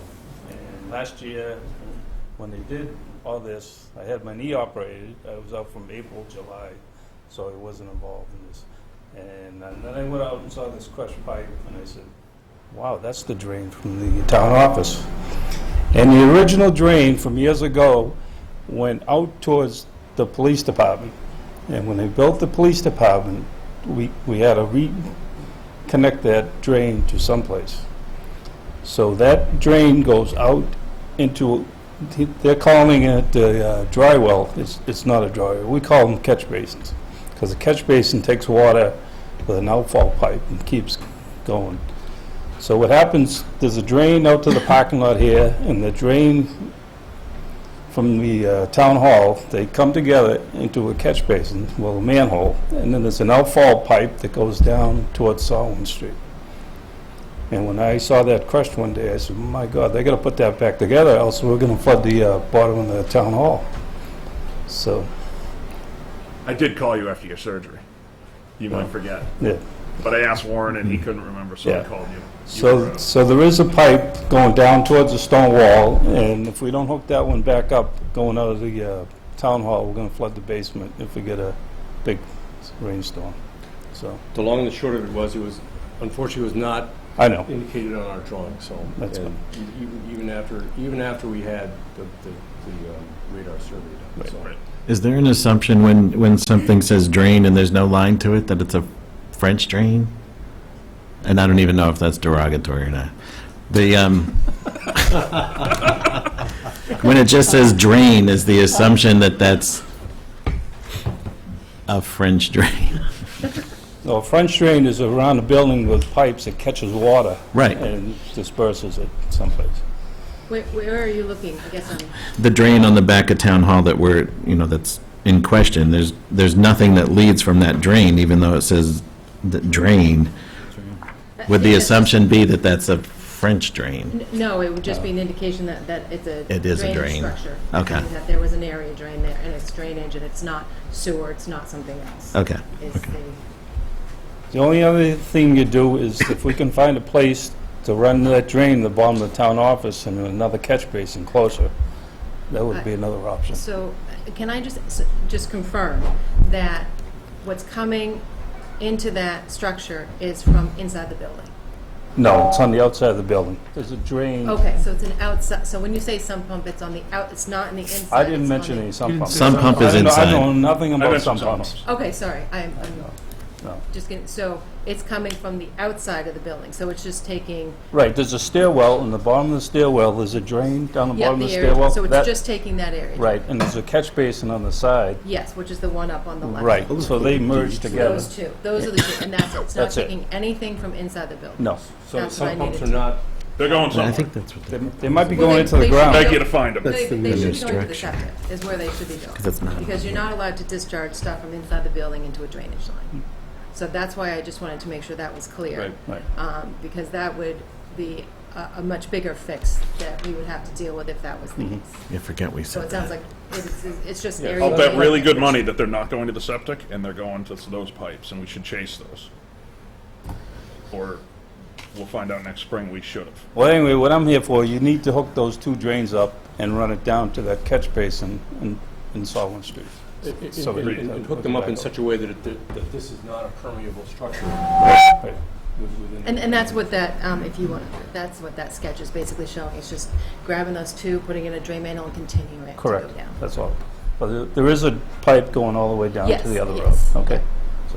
And Can I my ask a question to question? Eric and Dan, hang on one sec. My question to Eric and Dan was, should we at least do a temporary fix really quick because it's ponding all that water Would a temporary right next fix, to the well? Yeah, it would be a good idea to do that. And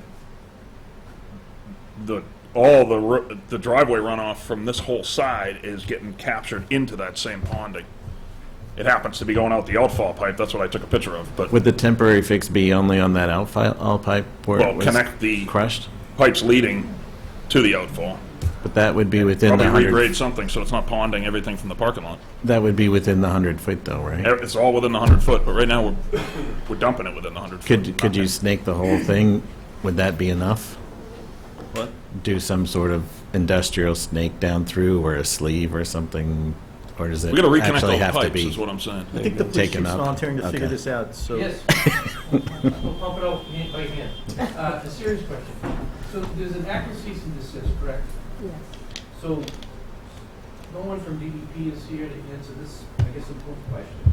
If we need a fix immediately to that location, can you do that with an existing cease and desist? You'd have to get DEP to let you do it. I asked him yesterday the same thing. Can we get in there and do some construction if it's emergency? And he's like, you got to show me what you want to do. So if they're coming in Monday, Well, I did talk Oh. to Tom Mahan at Oh, okay. DEP and asked that same question last week, and I got not a very clear answer. so who's coming Monday? I will be it's the meeting's actually at DEP's office. So is this with Eric? It was with whoever was on the, I believe it was with Eric and a couple other people, and Do you, Tom. do you know when that was scheduled? I got an email today. He Okay. sent me, Tom sent me an email today just saying, are you available at 2 PM on Monday? Okay, because yesterday he thought it was going to be a couple of weeks out. I just don't know if it's the same meeting, that's all. So, I don't know what that is, but I'll this find was out. just to talk about the cease and desist. Daniel, I'm confused. The utility sketch that you attached to your letter to DEP has brownish-orange lines that appear to be drain lines, which represent as-built, which represent to be built, because it looks like there's a manhole cover of the line from Town Hall Sorry. to a drain pipe heading The- exactly where Mr. McAvoy mentioned. Yeah, so the light colored, I guess. That was all added. The light that what you're colored confused? peach is what we found in the field, so we added that as an existing condition. So Okay. now, this is showing what was existing conditions, and then the dark colored thicker peach is showing what we're proposing. Okay, so this is only recently added. Yes, because we just found out. Thanks. As soon It's, as we yeah, it's found not out on the that- approved plans. Right. Exactly. Which is your It's point. not on this plan, It's not, yeah. that is an amendment with the new information that we got. Right. We couldn't see that on our, we had that in our packet, but we couldn't see it. Like it's same print, but it wasn't color. Color helps. Yeah, I was just going to follow up just on the peach lines. I might be reading this wrong, but are all the peach lines leading now into this new structure? It doesn't, it's unclear that they are. That was under existing. Under existing conditions, there are two peach lines. There's one from a catch basin. Actually, I can show you right up here. Yep, So there's an existing catch basin here, yeah. and there's an area drain here. This comes down to this structure, and then this one comes over to this So structure. you've got an 8-inch PVC, is that what that is? No, it's 2 4-inches coming into it and 1 6-inch going out. So we are a little bit upstream of the structure. We're going to drop a drain manhole, which is where that DMH-01 is. That's where we'll drop it, and we'll pick up the area drain, and we're actually going to drop the drain manhole over the line where the catch basin, over this line. And then just route it with a 6-inch around it, so it will connect right back into the existing pipe. Okay, there's only 2 in, got it, Yes, 2 in and 1 out. got it. What's this one? That's the arrow for the dry well. It's an arrow, sorry. That's what I was confused about too, it's an arrow for the dry well. Oh, there's a different. This was the original, this was where this was traced, was thought to go down to this manhole. Okay. Because you knew the manhole was way up there. Yes, yes. Oh. Right here. Mark, you had So some. this is you the had manhole. those there. Yes, and it was located or traced to, Well, thought to everything be over the down. line. Did they actually trace it? I don't know if they traced it, but they picked up an invert, so there's 4 inverts on this pipe.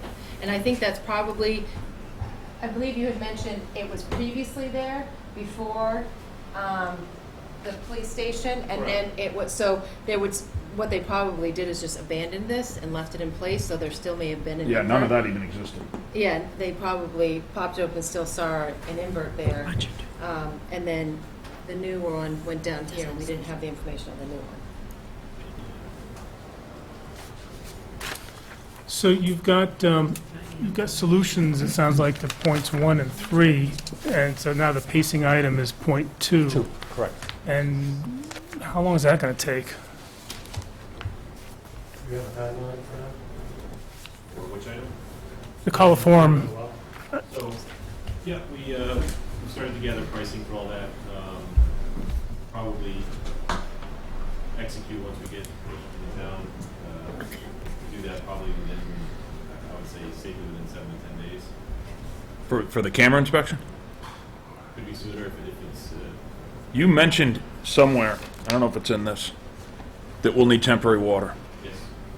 when you pull the head. Where are we going to get temporary water?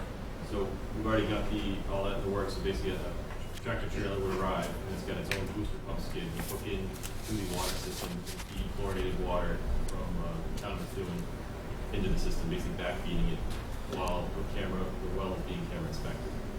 I'm not drinking that. Seriously? How long would that last? As long as the camera inspection takes, so typically a few hours. But the issue here is the existing pump and wires need to be removed so that the camera doesn't get hung up on them. The pump that's reinserted into the well, temporary pump with the wires inside the pipe, so there's no interference with the camera. So the truck really is just here a day? A day. Yeah. No, okay. All right. but could it be brought in earlier so that we can get the cease and desist lifted?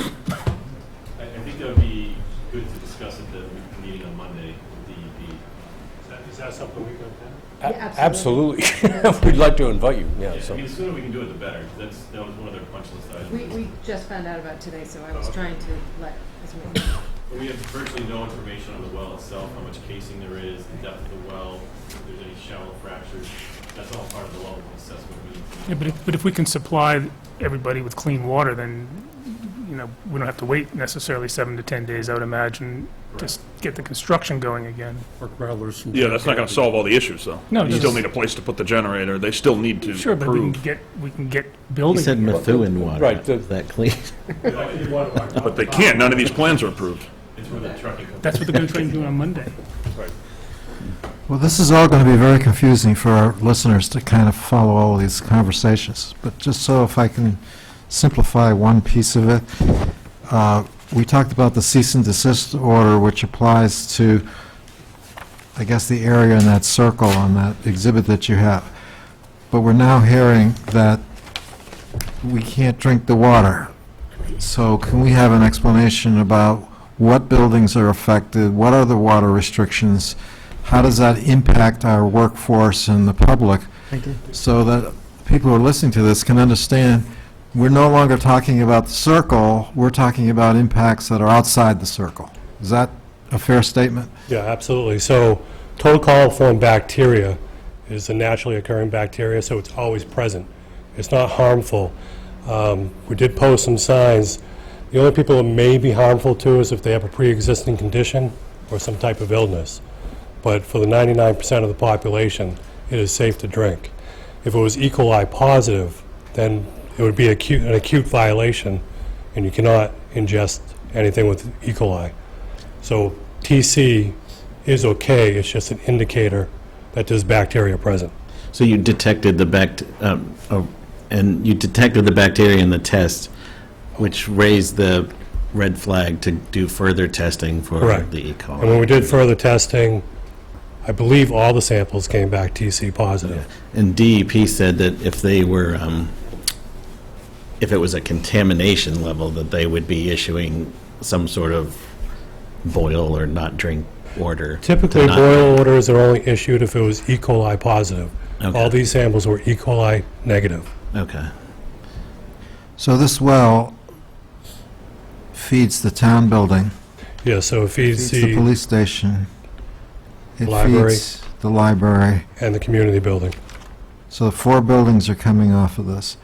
And you're saying that our employees are safe to use the water that's coming out of the taps? Correct. So, right, per the Safe Drinking Water Act, it is safe to drink. However, I would recommend drinking bottled water. It's As my safe, preference. DEP said it's safe to drink, but I told the police department not to drink it. So, Back up here, you said 99% of the population. Right, You have some pre-existing issue. correct, It's not. right. It's not safe. For people that have pre-existing, yeah, I'm just quoting the verbiage in the statement from the, I mean, that, So but so that, we just had our water advisors tell us we should be drinking bottled water and that all the employees That should should be be drinking bottled coming water. from us, yes. So the town should be purchasing bottled water, it's supplying the police station, we have, community center, okay, Yeah. and keeping track of the price We've of told doing them. that, too. Okay, we don't want any employee subject to any unsafe conditions. But that also applies to visitors. So if there's a function going on at the townhouse, for example, do they drink tap water, or Usually we have a liquor license and they're nobody drinking. drinks yeah, nobody's drinking water, liquor kills the germs? just as a mixer. Not on the rock. I mean, you say you posted a few signs. Are there signs at every water outlet to inform the public of what's going on, and so that they can make choices about whether they're going to drink or not drink? can you answer that? I'm going to say no. That's kind of a bigger question. So a couple of years ago, they revised the total coliform rule because prior to that, when you had a total coliform protection, you'd be required to put notices all over the place, creating all kinds of panic because people see bacteria in my water. They revised that a few years ago, knowing that coliform is not harmful to your health. So it's no longer required to post notices. We posted a few notices around, in addition to all the bottled water coolers that have already been in place for, must be a number of years, so. We had water coolers. But I think Eric just said it was something he would recommend people drinking bottled water. Yeah, if it was me personally, I would So if drink the you just bottled say water. that and you've got a water bubbler or you've got a faucet that people might drink out of, probably should have a sign on it, since we've now just been told at our public meeting that our advisors don't think it's safe to drink, or it might not be safe to drink. I don't hate to do this, from a public safety perspective. I think it's important that maybe we have some bottled water standby in the event that we have power outage and we have other residents that need water. We've had situations in years past where we've had people come up to the police station and use the tap to get water because they pumps out empty. I mean, in that situation, I'd be telling them, this is the water, but you better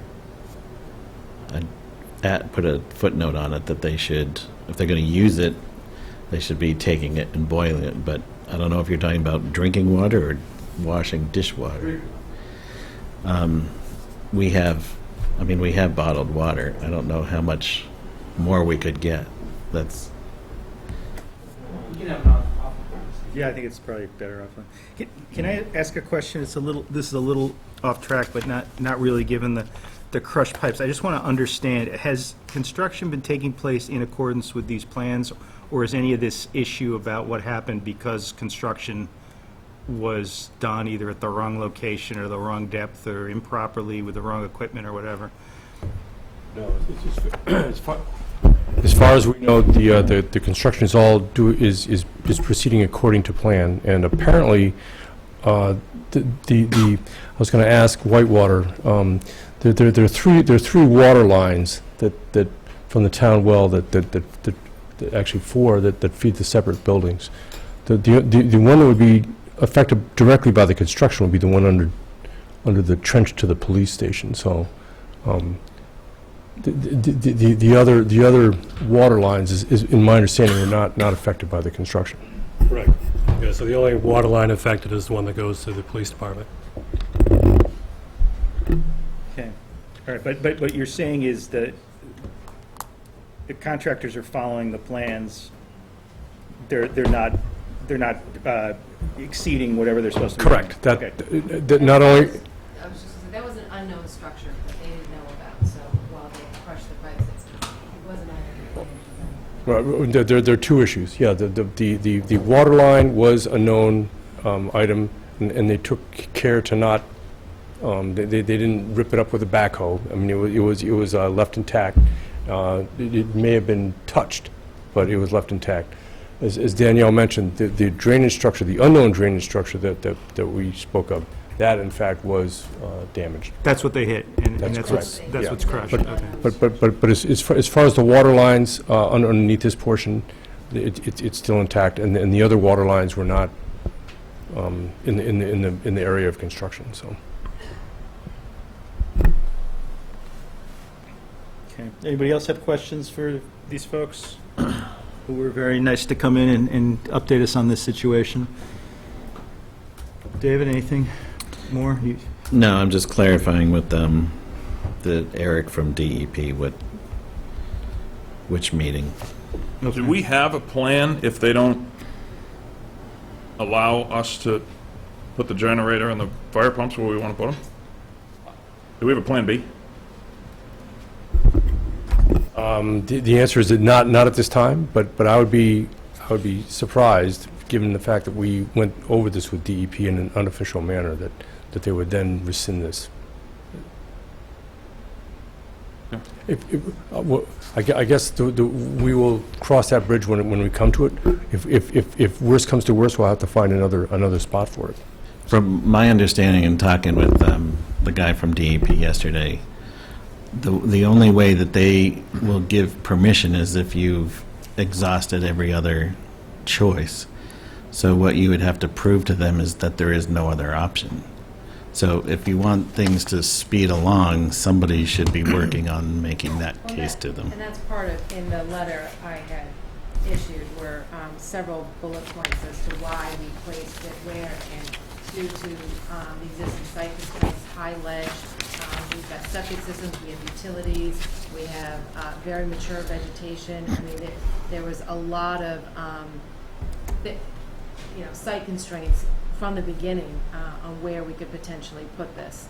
So that he had let me know we needed to say why do we didn't just plop this in there. To your point, David, we could represent that graphically fairly easily. Okay. I think.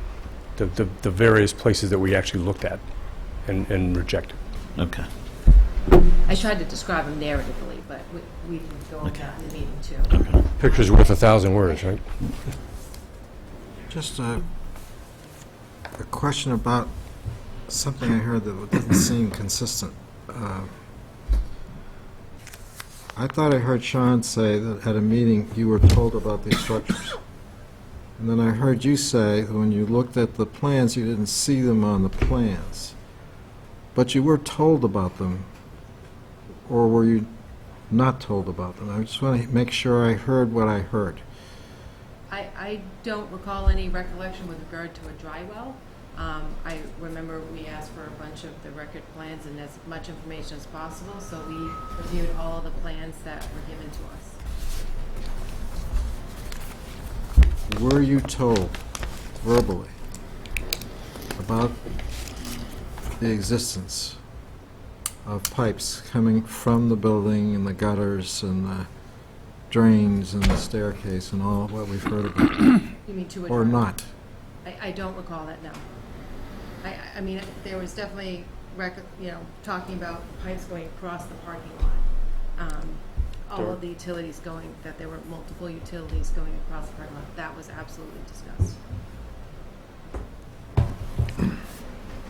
Unfortunately, we didn't have the benefit of a plan to look at it at that particular time that had all of this outlined, but But you were told that there were pipes in that area. Going across the parking lot, yes. That's not, all sorts of utilities in this area here, which is what we looked at. in which the plan is showing, where this dry well is well outside. I mean, it's,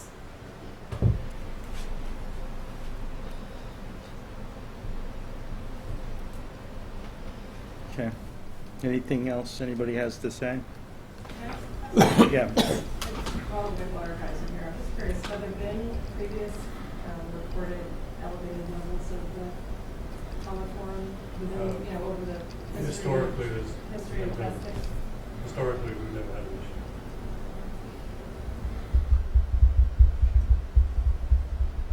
Yeah, John. I've been jogging my memory bank the last couple days because they've been around for a while. And just to all let you know, that's not the original well out there. In the mid-'80s, I got hit by a truck and they had to put that one in. So, and back then they were thinking maybe they should put a shallow dug well in case this happened someday, and they never did it. So, just one piece of information.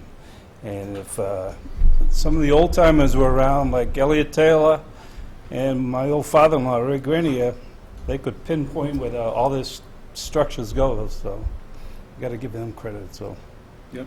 All right. Thanks. All right. John Higley, here's one of the old timers. He's going to tell you what's happening.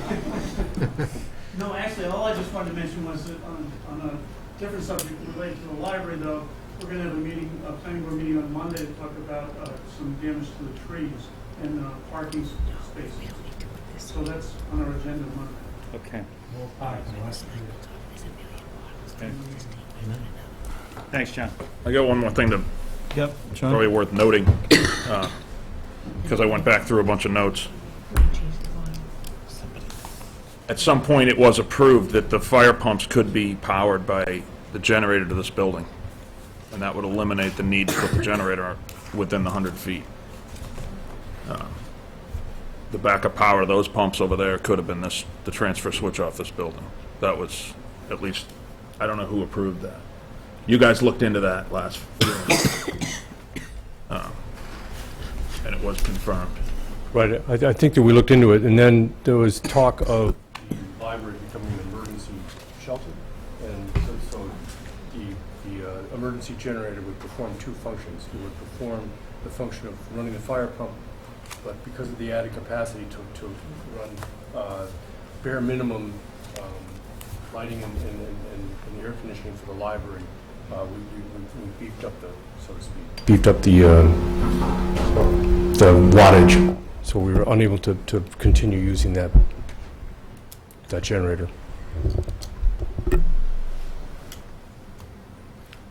All right, thank you. Thanks a lot. Good luck on Monday. Yep, good luck on Monday. David, how are the finances for this being handled? This is now some unexpected costs. What's the... Right now, I haven't received any change order request as far as what we're doing. Well, but we're paying these That would guys to be- sit here. Whitewater, Yeah. I haven't seen their bill. It's pretty big. It's going to be pretty big. No. We have no choice, it'd be paid out of the town buildings budget. We had to have them here. Okay. I mean, I haven't made any provisions to charge it anywhere else other than where they're regularly being paid from. We can, Well, it seems like it might be a library responsibility, given the source of the problem. we can try to break out those costs to keep them tracked separately Yeah, in the I'd like to spreadsheet. keep all those costs tracked separately. Okay. So I assume Whitewater, when we get a bill, it would be attributed to this project. We'd be able to tell what's routine testing and what's, yeah, okay. Okay, thanks. All right, good. I don't think we have any more business. We do have an executive session on the agenda if folks want to have that. Otherwise, we'll put it off to the next meeting, and we need to schedule the next meeting.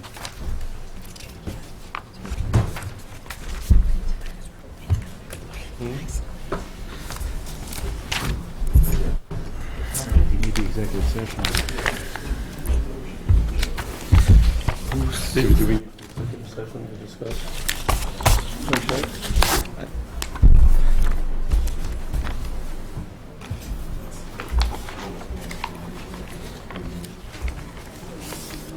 Does it make sense to?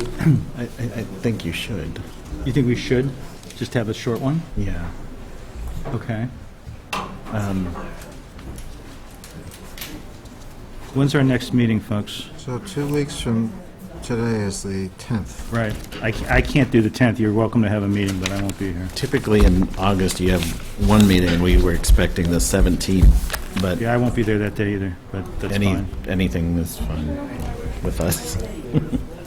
I'm available on both, but I'd rather Michael be there. So when are you available? I'm available the 9th. Thanks, guys. Can do that. I have a dog hearing. You do? Yeah. We all go watch your dog hearing? What's the beast's name? I could do the 8th, which is a Tuesday. I just can't do the Thursday that week. David, you're out that week? I'm out that week. He's out the David's week here. before me. Which week are you out? Next week. Okay, so that doesn't make sense to have anything next week. So should we try the 8th of August? Muddle through without Diane around, or? Muddle's a good word. I can't do the 8th. You can't? No. How about the 15th? I can't do the 15th. I don't think I can do the 15th. Let me just check an email. Maybe I can do the 15th. Sorry, it's just getting very complicated. August typically is very complicated to schedule. Okay, let's set the 15th then, Paul. I think that'll work. What date did you just pick? 15th, does that work for you, Sean? Yeah. Is that all right? Thanks, so.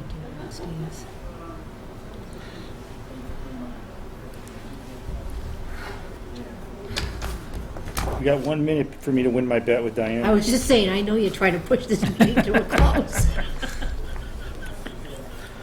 So Diane wins if we adjourn now, or does she lose if we keep going? She loses if we keep going. Then I move to adjourn, so that you can win. What is he going to pay you? A cup of coffee. A cup of coffee? Oh, come on. Second. It's going to be really good coffee. I thought David just said we should have that executive session, so. If people don't mind, I don't think it needs to be long. I mean, I'll tell you in executive session. Okay. All right. Can you take the motion for anybody? Yeah, so, I move that the Board of Selectmen enter I into... don't think you can. I think I have to You enter have to do it? executive session. That's why I was Yeah. asking. He needs to read the magic. And Sean, I think you're going to want to recuse, right, from this? Okay. Go on. All right, see ya. Okay. I move to enter into executive session under Chapter 38, Section 21-2 to discuss strategy with respect to non-union personnel or contract negotiation with non-union personnel as it relates to a CMD director, and the chair so declares that having this meeting in an open session may have a detrimental effect on the outcome. I need a second and a roll call vote. Second. Second by Mr. Yan. Mr. Durensis? Aye. Mr. Yan? Aye. Mr. Jaimo, aye. Mr. Brandon, aye. Okay, we are now in executive session. The open session is now closed. We will not be returning to open session. That's the first time we've had all ayes. Some yeses, some ayes. All right.